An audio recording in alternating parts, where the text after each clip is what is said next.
24 big exclusive. തെരഞ്ഞെടുപ്പ് തോൽവിയിൽ വീഴ്ചകൾ എണ്ണിപ്പറഞ്ഞ് CPIM അവലോകന റിപ്പോർട്ട്. നേതാക്കളുടെ ആഡംബര ജീവിതശൈലി അവമതിപ്പുണ്ടാക്കി.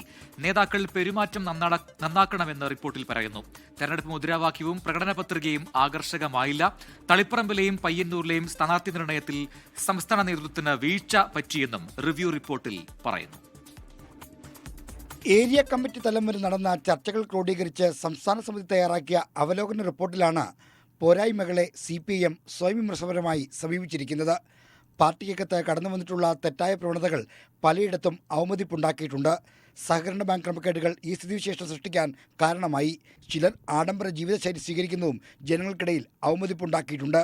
നേതാക്കളുടെയും പ്രവർത്തകരുടെയും പെരുമാറ്റത്തെ സംബന്ധിച്ച് പല മേഖലകളിൽ നിന്നും പരാതികളുണ്ടെന്നും അവലോകന റിപ്പോർട്ട് ചൂണ്ടിക്കാട്ടുന്നു. ഇക്കാര്യത്തിൽ ജനസൗഹൃദപരമായ സമീപനത്തിലേക്ക് സ്വയം മാറേണ്ടതുണ്ടെന്നാണ് അവലോകന റിപ്പോർട്ട് ആവശ്യപ്പെടുന്നത്. LDF അല്ലാതെ മറ്റാരുണ്ട് എന്ന തിരഞ്ഞെടുപ്പ് മുദ്രാവാക്യത്തിന് മുൻ തിരഞ്ഞെടുപ്പുകളിലേതുപോലെ ജനങ്ങളെ വേണ്ടത്ര ആകർഷിക്കാൻ കഴിയില്ലെന്നും അവലോകന റിപ്പോർട്ട് തുറന്ന് സമ്മതിക്കുന്നു. പ്രകടന പത്രികയും ആകർഷകമായില്ലെന്നാണ് വിമർശനം. തളിപ്പറമ്പിലെയും പയ്യന്നൂരിലെയും സ്ഥാനാർത്ഥി നിർണയത്തിൽ സംസ്ഥാന നേതൃത്വത്തിന് പങ്കൊന്നുമില്ലെന്ന MV ഗോവിന്ദന്റെ പ്രതികരണത്തെ തിരുത്തുന്ന പരാമർശവും തിരഞ്ഞെടുപ്പ് അവലോകന റിപ്പോർട്ടിലുണ്ട്.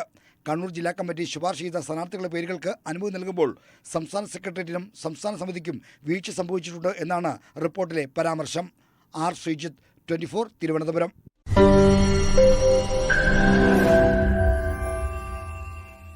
ലോകത്തെവിടെയായാലും ഏത് സമയത്തും 24 വാർത്തകളും ഓഗ്മെന്റഡ് റിയാലിറ്റി പാക്കേജുകളും എക്സ്പ്ലെയിനറുകളും വിശദമായി കാണാൻ ഞങ്ങളുടെ YouTube ചാനൽ നിങ്ങൾക്ക് സബ്സ്ക്രൈബ് ചെയ്യാം.